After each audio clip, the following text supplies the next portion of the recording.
ભુજના પોલીસ કર્મીની રાજસ્થાનની નદીમાંથી લાશ મળતા ચકચાર।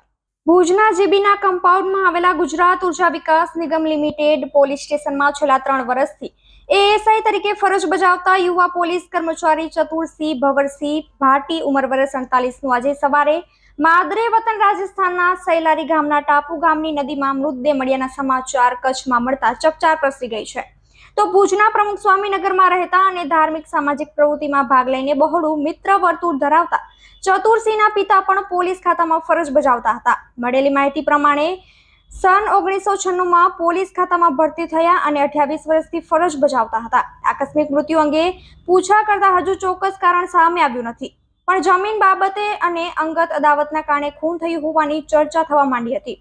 તો 10 દિવસની રજામાં અને પરિવારના વડીલ સદસ્યની મરણ વિધિમાં આ પોલીસ કર્મી સામેલ થવા વતન ગયા હતા। તો મોટાભાઈ કરણસિંહ શિક્ષક અને નાનાભાઈ ચંદ્રસિંહે એક સારા પેન્ટર તરીકે ભુજમાં નામના મેળવી છે અને પેન્ટર બાપુ તરીકે ઓળખાય છે। પોલીસ બેડામાં શોકનું મોજું ફરી વળ્યું છે।